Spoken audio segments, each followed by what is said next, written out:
સમર્પણ કરી અને બધું છોડીને આમાં લાગ્યા ને તો અહીંયા વાણીઓ બને.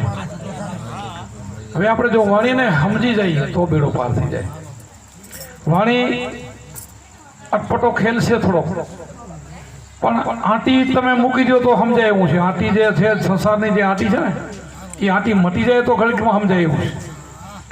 અને જો સદગુરુનો પંજો પડી જાય તો આંટી મટી ગઈ તો બેડો પાર. હવે આમાં શું કીધું? ચાલો હંસા જાય બ્રહ્મધામમાં, છોડો આ યુગની આશા. આ યુગની પહેલી તો આશા છોડવી પડે. આપણી મમતા બંધાઈ ગઈ છે ને આમાં, એ છોડવી પડે. બધાને આપણને એક ગ્રંથિ બંધાઈ ગઈ એમાં મારું મારું, પણ તલભાર મારું નથી આમાં કાંઈ. આ પેલું નક્કી થવું જોઈએ કે આ જીવ ભટકતા ભટકતા કેટલા યુગોથી હાલ્યો હોય છે અને ક્યાંય કાંઈ ભેરું નથી લઈ તો અહીંયા ક્યાંથી લઈ જાય? તો મારું શું એમ? તો એ કીધું તારું સ્વરૂપ છે, એ તારું સ્વરૂપ ત્યાં બ્રહ્મધામ છે ત્યાં તું જા, અને આ ગુરુ સિવાય નહીં જવાય. એના માટે આ ચાલો હંસા જઈ બ્રહ્મધામમાં, છોડવા જુગડાની આશા. આ જુગ માયા કેરો ફંદ હે. આ સર્વે આ બધું માયાનો ફંદ છે, બધો કાળનો કરાશ. આખું જગત છે ને એને કાળ લઈ જશે. પછી એમ ન માનો કે અમે મરવાના છે, સંતો નથી મરવાના. મરવાનું બધાને છે, પણ સંતોને કાળ લેવા નહીં આવે, યમ લેવા નહીં આવે. 101% નક્કી મારવાનું. શું કે એમાં આજ ભજનને ઉકેલ કર્યો છે કે જે ભૂમિકામાં જાય ને ત્યાં જમ પણ નિરાશ થઈને પાછો વળી જાય છે. આના ભજન વાયુ કે જે આપણે પહેલા આપણે ધ્યાન ધરીએ તો ગુરુમાં જ આપણને શું આપે? પેલું આસન આપે કે ભાઈ તમે 4 વાગે ઉઠીને ધ્યાન કરજો. પછી પેલું આસન સિદ્ધ થવું જોઈએ. આ 5 તત્વોનો આપણે દેહ છે ને, પહેલા તો દેહના રંગોમાં જ આપણે રહેવું પડે અને મનને સ્થિરતા કરવી પડે, પછી જ ઉપર જવાય. પછી શું થયું? પછી ત્રિકોટીમાં ધ્યાન લાગ્યું, ત્યાં જ્યોતિના દર્શન થયા. હવે જ્યોતિ સુધી એ માયા છે, ત્યાં સુધી જમ ખરો એમ. તમે ભજન કરશો, ભજન ફળ નહીં જાય. બીજા જન્મમાં તમારો મનુષ્યનો અવતાર આવે, પણ આ જન્મ મરણ હજી નહીં માટે. તો આ ભજન એટલું બધું ઊંચું જોયું કે ત્યાં તમે જઈ જાઓ નો ત્યાં કાળનો ઘરા નથી ને જન્મ મરણનો માની કુખે જન્મ ન લેવો પડે એવી વાણી આ છે. જન્મ મરણનો ચક્કર ત્યાં બંધ થઈ જાય. હું ઘણી વખત વાત કરું છું કે આપણો સાંજ પડે ને રોજ યમ બધાના ઘરે આંટો મારે છે કે આપણને શું આપ્યું છે? શ્વાસ આપ્યા છે. શ્વાસની ગણતરી એના પાસે છે કે ભાઈ આ ઘરે આ ફલાણો માણસ, આ જીવના શ્વાસ પૂરો થાય એટલે તારે લઈ જવાનો. હવે એને નજર જોઈ. હવે એમાં નજરમાં તો ઘણા જીવો છે ને, બધે આંટો તો મારવો જ પડે, એનો ગ્રાસ છે. જેમ તમારા ખેતર વાડી પાદરો તમે આંટો દેવા જાઓ એમ યમને એ કામ સોંપેલું છે. કાળ એક દિવસ બધાને ઘરે આવીને ફરસે લેશે. પણ જે આ ગુરુનો બાળકો થઈ ગયો અને આ ત્રિકોટીની ઉપર જે સૂન શિખર, આ સુરતાનું ત્યાં મિલન થઈ ગયું, આ ઘર ગોતી લીધું, આ વસતા શહેર ઉજળ કરી દે નાખ્યા, સૂનમાં શહેર વસાયા. આ 3 ગુણની માયા, બ્રહ્મા વિષ્ણુ મહેશના રજોગુણ તમોગુણ, આ 3 ગુણ છે ને એને ખતમ કરી નાખ્યા, પોતાના દેહને પણ ભૂલી ગયો. એવી જ્યારે સ્થિતિ થઈ ગઈ ને ત્યાંથી પછી જમ જાય નિરાશા. જમેથી પાછો જાય કે આપણે આ ઘર આપણું નહીં, આ માણસ હવે આપણો નહીં, આ જીવ આપણો નહીં, એથી નિરાશ જાય. ચોથી ભૂમિકાની વાત આવી ને ત્યાંથી જમ પાછા જાય. એનો હકદાર જ નહીં, એ પછી એ જીવનો સામે લબડો ન વારે, કઈ જીવનો છે જ નહીં. ત્યાં સુધી જમનો હોય બધે ફેરો મારે છે આખા જગતના બધા જીવો ઉપર. અને જે ગુરુનો બાળકો બની ગયો આ સ્થિતિની થઈ ગઈ, જ્યાં ગગન મંડળની જે 24 કલાક ધૂન લાગલ પડી છે, જ્યાં કોઈ નગારા કીધા, કોઈ બંસરી કીધી, મોરલી કીધી, એનાથી ઉપર જે આનંદ સ્વરૂપ છે એ ઘરમાં જાય ગયો ને તે પછી એ જમનો ઘર નથી. પછી એ પોતાની રીતે આવે ને પોતાની રીતે જાય. માતાની ઉદરમાં એનો જન્મ થાય તો એ માતાની ઉદરમાં એ દુઃખ દેતો નથી, એને દુઃખ પડતું નથી. આજે જઠરા યજ્ઞમાં એને 9 માસ ઊંધે મટકે લટકવું પડે ને તો પણ એમાં પણ એને દુઃખ પડતું નથી. હવે તમે કહો કે એવો દાખલો બાબુ ક્યાં છે? તો હું આપું. હું તમને ઘણી વાર વાત કરું છું કે શિવને પાર્વતીજી આ કૈલાસમાં હતા. શિવજી ધ્યાન કરવા નીકળી ગયા છે, પાર્વતીજી પોતાના કૈલાસમાં છે. શિવજી બહુ ધ્યાન કરતા હતા, પાર્વતીજીને જ્ઞાન મળેલું નતું. હવે જ્ઞાન મળેલું નથી તમને ને મને જ્યાં સુધી આ ગુરુગમ જ્ઞાન નથી મળ્યું ત્યાં સુધી આપણે બીજા મંત્રો કાંઈક ને બોલી, ઓમ નમો ભગવતે વાસુદેવ બોલી, કોઈ નમો શિવાય બોલે, ઓમ ભૂવ્રત તથા સ્વિતૃણ્યમ ભર્ગોદેવસ્ય ધીમહિ ધિયો ન પ્રચોદયાત, કોઈ ગાયત્રી મંત્ર બોલે, કોઈ હનુમાન ચાલીસા બોલે, જેને જે ગણપતિના મંત્ર બોલે, માતાજીના મંત્ર બોલે, જેને જે મંત્ર મળ્યા છે એ બધા બોલે. કારણ કે એ સુરગુણ વાણીની અંદર બધા મંત્રો આવે અને શાસ્ત્રોમાં આવે. પણ આ તો શાસ્ત્ર બહારની વાત છે. જે આપણે વાત કરી ને કે આ આગમ ભેદ ગુરુ સિવાય મળે નહીં. તો આગમ ભેદ શિવજીને માર્કંડ ઋષિ પાસેથી મળેલો, પાર્વતીજીને ત્રીજે જન્મ મળ્યો ત્યાં સુધી મળેલો નહોતો. એટલે માટે કે દુઃખ માતાની ઓદરમાં જન્મ લેવા છતાં દુઃખ ન પડે એની વાત કરું છું. એટલે આ વાત મને મગજમાં બેસી જાય, વાત ઉપાડી લઉં. કોને નથી પડ્યું દુઃખ અને કોણ માતાને ઓદરમાં વાતો કરે છે એવા કોણ પાક્યા એની વાતો કરું છું. આપણે કહીએ કે બધાને જો જઠરાગ્નિમાં મૃત્યુમાં જન્મ મરણમાં આવવું પડતું હોય તો આપણે સંતો આવે છે, પણ સંતો બીજી રીતે આવે છે. સંતો પોતાનો પ્રારબ્ધ ભોગવવા નથી આવતા, દુનિયાની અંદર બધું કામ કરવા માટે આવે છે. અને આ જગત આવે છે ને એ બધું પ્રારબ્ધ ભોગવવા માટે છે. એટલે આમાં વાતમાં થોડોક ફેર આવે એટલે મારે આ વાણી માથે તમે જે સત્સંગ મને મૂક્યો એટલે મારે કરવો પડે. શિવજી ધ્યાન કરતા હતા તો નારદજી રસ્તામાંથી નીકળ્યા અને એને મન થઈ ગયું આ શિવજીના અર્ધાંગનાથ આ ત્રીજો જન્મ એમનો થઈ ગયો ને હજી જન્મ માતાજીના કેટલાય નીકળી જશે. આજ તો મારે ગમે તેમ થાય વાત માતાજીને કેવી જ છે. એમ તમને ને મને કોઈક ને કોઈક કહેવા આવે ને કે ભાઈ આ રસ્તો પકડવા જેવો છે તે જ આપણે માની છીએ. ઓટોમેટિક કોઈ પોતાની રીતે ગુરુને ચરણે જતું નથી. અથવા તો સત્સંગમાં આવે તો જાય, અથવા કોઈક માણસ કહે તો જાય કે આ રસ્તો ભાઈ તારે અપનાવવા જેવું છે. તો હજી કેટલા જન્મ આવીને જાય, તારે ક્યાં સુધી આમાં પડ્યું રહેવું છે? આ બધા આ ઢીંગલા ઢીંગલી રમત તારે ક્યાં સુધી રમવું છે? તો આ નારદજી ત્યાં ગયા અને મા સતીને વાત કરી કે માતા હું એક તમને વાત કહેવાયો છું, પણ મારી વાત તમને મગજમાં ઉતરશે નહીં, તમે માનશો નહીં, પણ છતાં હું કહેવાયો છું. અરે નારદજી તમે મહાન સંત છો અને તમારી વાત હું કેમ ન માનું? તો કે માનશો? તો કે હા. તો કે આ તમારો ત્રીજો જન્મ થયો, શિવજીનો એક જ જન્મ છે. શિવજી જે ધ્યાન કરે છે ને એ તમને ખબર છે? તો કે ના, ધ્યાન કરે શું કરે મને ખબર નથી. તો કે એ ધ્યાન કરે છે ને એ તમારે શીખવું જોશે. આમ તો તમારું જન્મ મરણ છે આ ચક્કર છે ને નહીં મટે, એ અખંડાનંદ છે, એ અખંડ મસ્તીમાં રહે છે. અને તમારો ત્રીજો જન્મ છે એ તો તમને ખબર છે? તો આ તો ખબર છે.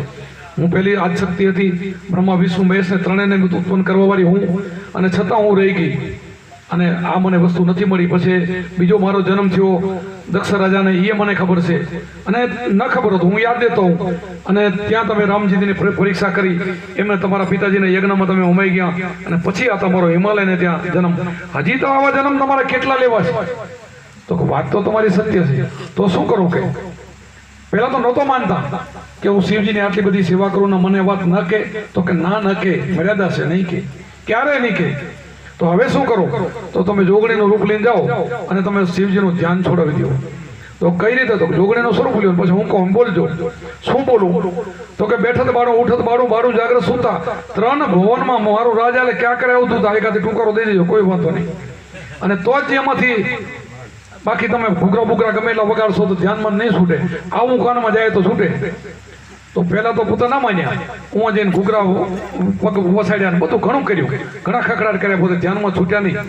જે નારદજી બોલ્યા હતા એ શબ્દ બોલ્યા કે બેઠત બાળું, ઉઠત બાળું, બાળું જાગ્રત સૂતા, ત્રણ ભુવનમાં મારું રાજ હાલે ક્યાં કરે આવતું હતા. ત્રણ ભુવનમાં માતાજીનું હાલે, ચોથા ભુવનની માતાજીને ખબર ન હોય.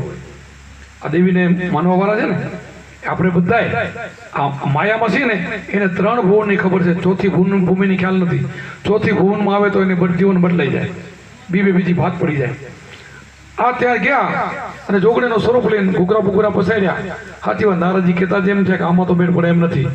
પછી પોતે જોરથી બોલ્યા બેઠત બાળું, ઉઠત બાળું, બાળું જાગ્રત સૂતા, ત્રણ ભવનમાં મારો રાજા હાલે ક્યાં કરે આવતું હતા. થઈ શિવજી આમ લાલ ચોડા કરીને આંખ ખોલી અને શું બોલ્યા વળતા જવાબમાં? એને ખબર ન પડી કે પાર્વતી છે, નકે તો જવાબ ના દે કે બેઠત ન બળો, ઉઠત ન બળો, નબળું જાગ્રત સૂતા, ત્રણ ભુવનમાં તું માર ત્રફોડા, મેં ચોથા ભવનમાં સૂતા. હું અત્યારે ચોથા મજલાનો માલિક છું, અહીંયા ધ્યાન કરતો હતો. તું ત્રણમાં રમશું, જોગણી તારું અહીંયા કામ નથી. જોગણી નીકળી ગયા પછી ધ્યાનમાં જોઈ કહો આ તો પાર્વતી હતા. આ તો નારદજી ઘરે આવ્યા હતા, બધું જાણી લીધું. હા હવે ઘરે જાય છે એટલે આનો મહારાજ મળી ગયો. હું કહી નતો શકતો પણ નારદજી કીધું બરાબર. આ તો પાર્વતી ત્યાં જઈને સુઈ ગયા, રીહામણું જેમ કરે એટલા માટે શાંતિથી સુઈ ગયા. આ બધે હાલે એવું ને એવું. શિવજી ઘરે જેમ ઉમરામાં પ્રવેશ દીધો તે હુતા હતા ઉઠી. શિવજીને ખબર પડી ગઈ કે એને થોડુંક માઠું લાગ્યું છે, તો તરત બોલ્યા કે શું સતી આજે નારદજી આવ્યા હતા? તો તરત જાગી ગયા. તો શિવજીને ખબર પડી ગઈ હવે કાંઈ બીજું થાય નહીં. તરત હાથ જોડીને બોલ્યા, પ્રભુ હું તમારી અર્ધાંગના આ 3 જન્મથી હું તમારી સેવા કરતા આવી છું, તો આ ચોથો ભવન શું? તમે ચોથા બદલાના માલિક કહેતા હતા, આ ચોથો ભવન શું? તો સતી આ ચોથો ભવન એ ગુરુનો ઉપદેશ છે, આ એક ધ્યાન છે. મને મારા ગુરુમાયાથી માર્કંડ ઋષિભાઈ મળેલું છે અને માંગ્યા સિવાય કોઈને અપાય નહીં. કુટુંબ હોય, ઘરનો પોતાના માતા પિતા હોય, ભાઈ હોય, ભાંડું કુટુંબ દીકરા હોય, તો માંગ્યા સિવાય કોઈને ઉપદેશ અપાય નહીં, એવી નિયમ છે. અને તમે માંગણી કરીને પણ મને ખબર નથી મારે માંગો શું, તો હવે મને ખબર પડી. તો હવે પ્રભુ મને આ શબ્દ આપો, ઉપદેશ આપો, ચોથો ભવન શું તું સમજાવો. ત્યારે આ શિવજી એને ઉપદેશ આપે છે. ત્યારે પોતે આજુબાજુ કોઈ માણસ નહોતો, કૈલાસમાં 2 જ હતા, તાળી 3 પાડીને પક્ષી ઉડાડી દીધા હતા. એમાં એક ઝાડમાં પોપટનો ઈંડો હતો, એ રહી ગયું હતું. હવે આ શિવજી ઉપદેશ આપતા હતા પાર્વતીને, એમાંથી ઈંડામાંથી બચ્ચું બની ગયું ને બચ્ચાએ હુંકારો આપ્યો. આ શબ્દની તાકાત, આ શબ્દ શું કરે એની વાત કરું છું. અને એ તરત બહાર નીકળ્યા તો બચ્ચું ઉડ્યું. શિવજીને એમ કે આને ખબર પડી ગઈ છે, આ જગતમાં ખોટો પ્રચાર કરશે તો એને પકડી લો. પકડવા ગયા ને તો વ્યાસજીના પત્ની ઉતરતા મોઢું ખોલું તો પેટમાં ઉતરી ગયા. આ ભાગવત તમે બધે વાંચ્યું હશે. એ પોપટનું બચ્ચું વ્યાસજીના ઘરના પેટમાં ઉતરી ગયું અને 18 વર્ષ સુધી શિવજીને તપાસ રાખી તો બહાર ન નીકળે. કીધું તું તારા માતાજીને આટલું કેમ દુઃખ? તો પૂછો મારા માતાજીને જરાય દુઃખ નથી, બિલકુલ દુઃખ નથી. બસ આ સંતોની ગતિ છે. જન્મમાં ફેર, જન્મ બધાયનો થાય પણ સંતની ગતિમાં ફરક છે. આપણા સંતો તરીકે આપણા અવતારો બધા જન્મ્યા ને, એની માતાને દુઃખ નથી પડ્યું. આપણા સંતો છે ને, એ પણ એ ભૂમિકાવાળાને દુઃખ નથી પડ્યું. અને એવા આપણા સંતો છે, કોઈને દુઃખ દેવા આવતા નથી, સુખ દેવા વાળા છે. સંત કોઈ દી પણ કોઈને દુઃખ ના આપે, સુખ જ આપે. અવતારોનું કામ છે કોઈને મારવા કૂટવાનું, સંતોનું નહીં. એટલે આપણે અવતારોએ સંતોને આટલું બધું મહત્વ આપ્યું છે. આ ચોથા પદની ભૂમિકા છે ને, ત્યાંથી જમ પાછા વરે, ત્યાં જમનું કાંઈ કામ જ નથી. અને અહીંયાથી જમ નિરાશ વરે. તો આ ચોથી ભૂમિકામાં તમારે જવું હોય તો આ ગુરુનું ધ્યાન છે. ત્રિકુટી ઉપર આપણા જે નાદબ્રહ્મ છે, નાદબ્રહ્મ ઉપર જે આનંદ બ્રહ્મ છે, આનંદ સ્વરૂપ, અસલી તમારું સ્વરૂપ, તમે આનંદ સ્વરૂપ છો. તમે દેહ નથી, આ તમારું બીજું કાંઈ પણ નથી, આ માયા તમારી નથી, દેહ પણ તમારો નથી. તમે અસલી સ્વરૂપ એ જ છો. એ સ્વરૂપને પામી જાઓ ને તો પછી આનંદ આનંદ આનંદ. જ્યાં યુગમાં જાઓ ત્યાં તમે તમારો સંત તરીકે અવતાર થાય. સંત બીજ પલટે નહીં, યુગ જાય આનંદ. ઊંચ નીચ ઘર અવતરે થાય સંતનો સત. આ છેલ્લી કક્ષાની આપણો સત્સંગ છે. આ ભૂમિકામાં જવું હોય તો આમાં તમે બેહો ને ત્યારે દેહને પણ ભૂલવાનો છે.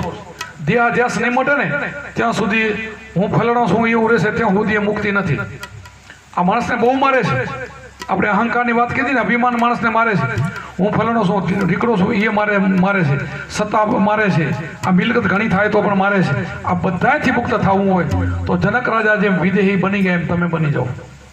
વિદેહી બનવા માટે દેહે નહીં હતો, તમારે સમજણથી બનાય. ગુરુનો મંત્ર મળી ગયા પછી ભૂમિકામાં જવું હોય તો કાંઈ તમારા ઘરમાંથી 1 પૈસો ઓછો નહીં થઈ જાય એનો વિશ્વાસ રાખજો. તમારું જે પરાર લઈને આવ્યા છો એ મળશે ને મળશે, પણ શું ખૂટે? એક વિશ્વાસ ખૂટે. જનક રાજાને એને ગુરુ કીધું તું, અષ્ટાવક્રે આગ લગાડી હતી અને સત્સંગમાં કીધું બેટા તારા મેલ ઉપર આગ લાગી. તો એને શું કીધું? મારું કાંઈ છે જ નહીં પ્રભુ, તન મન ધન મેં અર્પણ કરી દીધું છે, મારું હોય તો લાગે ને. આ ત્યારથી વિદેહી થઈ ગયા. એનો મેલ મારું છે જ નહીં. એમ આપણે પણ સર્વસ્વ બધું પરમાત્માને અર્પણ કરીને ભજનમાં બેસું ને તો આપણને આ ભૂમિકા સમજાશે અને બધું જ ઓટોમેટિક હાલશે અને મારો વાલો બધું સંભાળી લેશે. ઠેઠથી સંભાળતો આવ્યો છે આખા જગતનું. આ બધા જીવો છે ને, કર્મ પ્રમાણે આપણો જન્મ, કર્મ પ્રારબ્ધ પ્રમાણે ભોગવટો. આખી દુનિયાને બધાને કરોડપતિ થઈ જવું છે, બધાને રાજા મહારાજા બની જવું છે, પણ કોઈથી બનાય છે? ઘણા દાયકો ચડતો થાય, દાયકો નીચો પડે. આ બધાને એમને એમ થાય છે ને. આખો હાતલપુર તાલુકો એક ધણીનો કોઈનો થઈ ગયો, બધી જમીન બધા ખેતર એક માલિકનું, ગમે એટલી મહેનત કરો તો કોઈનું થઈ ગયું. થવાનું પણ નથી. અને થયું છે એને મેલી દીધું છે. 92 લાખ મારવાનો ધણી જે આપણે ભરતરી રાજા ગોપીચંદ જેવાય હતું ને, છોડી દીધું છે. એને સમજણ આવી કે આના માટે બધો થવાનું આપણે, અને આ માયામાં વરીના ભટકણામાં જવાનું સમજ્યું છે ને છોડ્યું છે. નથી સમજતા બધો થાય છે. હજી તમારે જુઓ તો મિલ માલિકો જેને આખા ભારતનું દેણું દઈ દે એટલું મિલકતનું છે ને, એ શાંતિથી હોતા નથી. પણ આ સમજ હોય તો હુઈ રહે, પણ નથી હોતા એ સારું છે. એ બરાબર છે, એ બરાબર કરી રહ્યો, મારો નાથ કરી રહ્યો, બધાનું બરાબર કરી રહ્યો, નકર જગત હાલે નહીં. સમજી જાય એ જ આમાંથી નીકળી જાય. અને આમાંથી નીકળવું હોય તો ચાલો હંસા બ્રહ્મધામમાં છોડવા જુગડાની આશા, આજુક માયા કેરો ફંદે સર્વે કાળનો ગ્રાસા. આમાંથી બધાથી મુક્ત થવું હોય તો એક જ ગુરુનો શબ્દ, અને એને આધીન થઈ જવાનું. અને જે તમારી સ્થિતિમાં તમે જ્યાં હો ત્યાં, જે ધંધો કરતા હોય, નોકરી હોય, ધંધો હોય, વેપાર હોય, માલ હોય, પણ આનંદમાં આઠેકો રહેવું, જેમાં સેમાં રહીને કરવાનું. તમે હાવ કાંઈ ન હોય, નવરા પડશો તો તમને ભક્તિ નહીં કરી શકો. જે છે એ બરાબર છે, એમાં રહીને એમાં આનંદ છે, એમાં રહીને ભક્તિ કરવાની. અને બધી મતલબ છોડી જે છે આજીવિકા એનો એમાં થોડું થોડું કરી જવાનું. પણ જેની ઉંમર થઈ ગઈ 50-60 વર્ષ થઈ ગયા ને, એને તો ખરેખર છોડી દેવાનું. ઠેઠ આખી ઉંમર બળદિયા થઈને નહીં કમાવાનું. અને આખી ઉંમર તમે બળદિયા થઈને કમાશો ને તો લગભગ બળદિયાનો જ અવતાર આવશે. આપણે નજીક બધા બળદિયા થઈને ખોરું ખાશો ને હાંડિયા થશો ને એ બધા કાંટા ખાવા પડશે ને, એ વાણી તો છે જ ને. સંતોએ વાણીઓ બધું મૂક્યું, ભયાનક બધું મૂક્યું છે. આમાંથી નીકળી જવું હોય તોની વાત કરું છું. જેને નીકળી જવું છે એ આનંદથી તમે નીકળી શકશો. અને ઠેઠ સુધી વજન ન ઉપાડવું. પેલા હાંડીઓ હતો ને એને 2 પેડાવાળી ગાડી હતી, પછી 4 પેડાવાળી કરી. અને અમે તમે જોજો બળદિયા કરતા હાંડિયામાં ઘણું ભરશે. જેમ આપણે વધારે ઉપાડીએ એટલું વધારે ભરે. તમે આ ગામમાં તમે અગ્રેસર હો, કોઈ બી માણસ અગ્રેસર હો ને ગામના ગામના કામ કરો તો તમે ઘરેથી નીકળશો એટલે 15 જણા આવશે, ભાઈ મારું આ કામ કરતા તમારું ઘરનું રહી જશે ને બીજાનું કરવું પડશે. શું કામ? આપણે હાંડિયા થયા એટલે વધારે ભાર નાખે. આપણે જેમ આપણું વધારે ઉપાડીએ વધારે નાખે. પણ આપણે જળ ભરતરી જેવા બની જાવ. જળ ભરતરી કેમ બધું છોડી દીધું હતું? નીકળી ગયા, સમજી ગયા કે ઓલા ચક્રવર્તી ભરતમાં હું ફસાઈ ગયો હતો અને હવે મારે ફસાવવું નથી. તે ફસાવવું ન હોય એ જ આમાંથી નીકળે. બાકી તો વજન ઉપાડવાનો શોખ હોય ને, મોટું થવું હોય ને, વાહ કરાવવું હોય તો પછી ભાર પડે ને. ભાર પડે તો પછી તો આપણે માર પડશે જ, પછી માર લાગવાનો જ છે. પણ આમાંથી મુક્ત થવું હોય તો એક ગુરુનો શબ્દ, અને પછી ધીરે ધીરે તમે ભારથી હટી જાઓ. અને છોકરાને કાંક સમજ પડે, ભાર નાખશો તો ઠેઠુંથી તમે કાંઈ ના સમજો તો એ કદી સમજ છે. અને બધા જાતા રહ્યા પછી છોકરા સમજતા થાય છે, કોઈ ઠેઠુંથી મેલતા નથી. અને ખરેખર આ મૂકવા જેવું છે. આપણા બધા રાજા મહારાજો એ જમાની અંદર 50 વર્ષ પછી ઘરબાર છોડી, રાજપાટ છોડીને ધ્યાન સમાધિમાં નીકળી જતા હતા. આપણે પણ એમ જ છીએ, ગ્રસ્ત માણસને બધાને 50, 55, 60 પછી ઘરમાં રહ્યો. બાવા થવાની જરૂર નથી, નીકળીને જાઓ તો કાંઈ નહીં, પણ થોડાક નિવૃત્ત થાઓ. વ્રતિને ભગવાનના નિવૃત્ત કોને કહેવાય? કે માલિકો જો વૃત્તિ ભગવાનમાં ન જાય તો નિવૃત્ત નથી. તો મનથી કાંક ગોઠડાઈ કરતો જ હોય. નિવૃત્તિ એટલે ગુરુના શિષ્ય બનીને પોતે નિવૃત્તિ થાય, પોતાના આત્માનું દર્શન કરે, અંદર પોતાના નિજ ઘરમાં જતો રહે, એને નિવૃત્તિ કહેવાય. અને એને નિવૃત્તિ બરાબર કરી કહેવાય. નકર તો નવરો માણા ઉલટાનો નખો દ્વારે. જો સાધન ન મળે ને તો નવરો એ ઘણું નુકસાન કરે. કારણ કે બીજાની આગી પાસીને એની આદત હોય તો એ જ કરે ને. અને આમાં જો તમે આવી જાઓ, ગુરુનો બાલકા થઈને ધ્યાનમાં લાગી જાઓ તો 25 માણસને પછી સુધારશો. તમે બીજાને કહેશો કે ભાઈ કરવા જેવું આ છે. અને આનંદ આમાં છે, એમાં મોજ આવે. મોજ છે એમાં આવે. વસ્તુ કાંઈ મળી હોય તો આધાર ન હોય તો તમે શું કરો? ગટપણ આવ્યું, હાલો ઉંમર થઈ ગઈ, નિવૃત્તે થઈ ગયા, પણ કોઈ સાધન ન હોય તો તમે શું કરો? પછી ઓટામાંથી ચડીને મૂળ તો ઓટા જ ભાંગવાના ને. પણ જેને સાધન મળી ગયું છે એની વાત કરું છું, એનો બેડો પાર થઈ ગયો. અને આપણે ઘણા એવા દ્રષ્ટાંતો લેવા જાય ને એનો પાર નથી. અસંખ્ય દ્રષ્ટાંતો છે, એવા દ્રષ્ટાંતો ઘણા બધા છે. હું ઘણી વાર વાત કરું છું કે માથા વગરનો એક ભાઈને ખભી વર્ગ્યો હતો. પછી એને કરાર હતો કે તું મને કામ નહીં બતાવ તો તને ખાઈ જાય. એ કામ ન બતાવવાનું આપણું મન છે, ગઢપણમાં મન છે ને, એ જ મન તમને અત્યારે નચાડે છે, રમતું કરાવે, મોજ કરાવે, પણ છેવટ તમને ખાઈ જાય. પછી ખાઈને ખૂજવા દે. પછી કહેશો કે ઘરનું માણા નથી માનતો, છોકરા નથી માનતા, પોતરા નથી માનતા, પોતરાને ઘરેથી ન માનતો, મારે તો બધું મરી ગયો ભેગું કરીને આવું બધું બોલવાનો વારો ના આવે. તે પહેલા સમજી જાઓ. અને તો પછી બધાને તમે મીઠા લાગશો. આ વસ્તુ મળી ગઈ ને તો બધાને છોકરાને મીઠા લાગશો. શું કામ? કે તમે કાંઈ ભણું ચોરી ભરેલ નથી, બધું હોપી દીધું છે. હોપી ગયા એટલે પછી એનામાં કાંઈ ન રહે. આ નથી હોપતા એને માર પડે છે. એટલા માટે આપણે વહેલી તકે સમજી જઈએ. આપણને આવો એક રૂડો અવસર મળ્યો છે, મનુષ્ય અવતાર મળ્યો. પછી આવા અત્યારે તો કળિયુગની અંદર તો શું છે, ફસાવાનું ઘણું છે. એમ ક્યાંક નીકળાય આપણને બહાર કાઢી દે ને એવા ગુરુ મળે. જોઈને અમારા પૂર્વ ભાગવત એકવાર મને પરમાં ભેગા થયા. પરનો સત્સંગ હતો. તે મને એ ન ઓળખે ને એમને હું ન ઓળખો. કાંક વાત નીકળી એટલે ગુરુ તો મારે કરવા છે, પણ મારા જોગ મળે તો ને કે એ શબ્દ બોલ્યા તો એ મને હજી યાદ છે. 20 વર્ષ ત્યાં ફરું છું, ગુરુ જ ગોતું છું, પણ મારા જોગ મળે તે થાય ને. એટલે એમ જેને મળે તે મોકો લઈ લેવાનો. બોલો સત્ય ગુરુદેવ કી જય.